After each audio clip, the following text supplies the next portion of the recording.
अस्सलाम वालेकुम class, hope you will be fine. Okay class, आज जो हमारा टॉपिक है जिसके बारे में आज आप लोगों को मैं कुछ जनरल बातें बताऊंगी, आपका जो कंसेप्ट है थोड़ा क्लियर करवाऊंगी।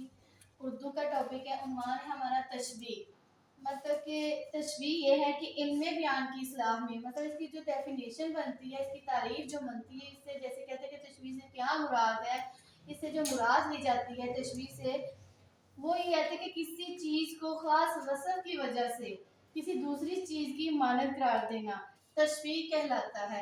मतलब कि उसमें ये हो कि दोनों कोई एक वस्फ़ या कोई खूबी हो जो दोनों में मुश्तरक हो, लेकिन उस दोनों में किसी मुश्तरक वसफ़ का पाया जाना ज़रूरी होता है और इसमें वो खूबी और वसफ़ ज़्यादा हो। जैसे हमने किसी चीज़ को तशबीह देनी है किसी दूसरी चीज़ के साथ उसकी खूबी की वजह से, जैसे पानी एग्जाम्पल है यहाँ पर आपके सामने कि पानी बर्फ की तरह ठंडा है।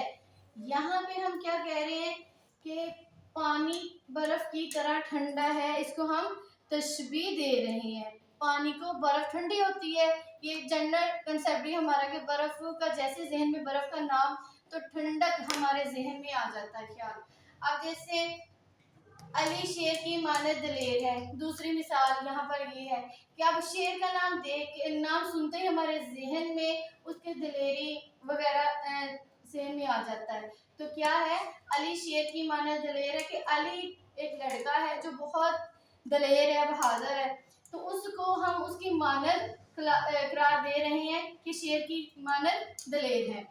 इसमें दो चीज़ें आ जाती हैं तशबीह में। सबसे पहली बात तो ये आ जाती है कि जब एक चीज़ को दूसरी चीज़ से तशबीह दी जाए तो दोनों में एक जो मुश्तरक है, मतलब जो एक जैसी वसफ़ का पाया जाना ज़रूरी है, ठीक। और दूसरी बात जो यहाँ पे आ जाती है वो आ जाती है कि जिस चीज़ से तशबीह दी जाए इसमें ये खूबी ज़्यादा होनी चाहिए, वो वसफ़ जो है वो ज़्यादा होना चाहिए, ठीक। ये तो हो गई इसकी जनरल डेफिनेशन कि इसका क्या मतलब बनता है। अब तशबीह के यहाँ पर बच्चों 5 अरकान है, यहाँ पर रुकन मतलब कि 5 हिस्से बनते हैं।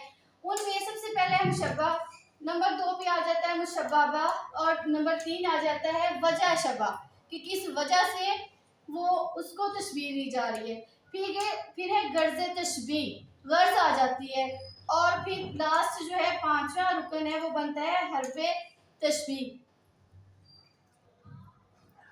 यहाँ पर बच्चों ऐसा है कि अब तशबीह के अरकान 1 बाय 1 मैं आपको बताऊंगी कि एक एक करके मुशब्बह क्या है, मुशब्बह बे क्या है, वजह इसका क्या है और गर्ज तशबीह क्या है, और इसमें एग्जांपल्स में हर्फ कौन से हैं जिसको हम तशबीह के लिए यूज कर रहे हैं।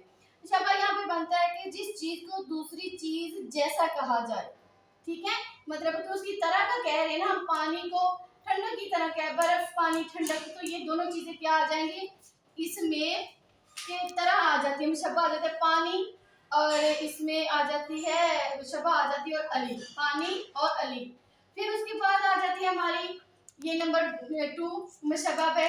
इसमें क्या है कि यहाँ पे हमारी बर्फ और शेर, यहाँ पे मुशब्बह क्या थी, पानी और अली, और यहाँ पे बर्फ और शेर उसकी बता रहे। अब वजह, इसकी वजह क्या बन रही है यहाँ पर, वजह ये है कि उसकी तशबीह देने की वजह यहाँ पर उसकी दलेरी, बहादुरी और ठंडक है, कि ठंडक की वजह से, बर्फ ठंडक की वजह से पानी की हम तशबीह दे रहे हैं, और शेर की बहादुरी की वजह से अली से हम उसको तशबीह दे रहे हैं। अब यहाँ पे गर्ज आ जाती है कि गर्ज क्या है, मकसद क्या है। तो मकसद ये है कि ठंडक जाहिर करना, बर्फ की ठंडक को पानी में जाहिर करना। तो गर्ज क्या है, हमारी वजह क्या हुई, यहाँ पर ठंडक को जाहिर किया जा रहा है, और यहाँ पर क्या है, बहादुरी का इजहार किया जा रहा है। दूसरे जुमले में गर्ज क्या है, बहादुरी को, उसकी दलेरी को गर्ज बयान किया जा रहा है। और लास्ट वन जो है हरफे तशबीह। हरफे तशबीह में अब 2 हरफ है यहाँ पर, तरह होना और मानिंद होना। मतलब अब यहाँ पे तरह है, तरह मतलब कि पानी बर्फ की तरह ठंडा है, और दूसरा आ जाता है अली शेर की मानद ले रहे। अब यहाँ पर ये जो 2 लफ्ज है यहाँ पर बन रहे तरह और मानद, ये है हमारे हरफे तशबीह। उम्मीद है बच्चों कि आपको आज ये जो हमने उन्वान पढ़ा है उर्दू की ग्रामर का, हमारा जो अहम टॉपिक है तशबीह, बहुत अच्छे तरीके से समझ आ गया होगा।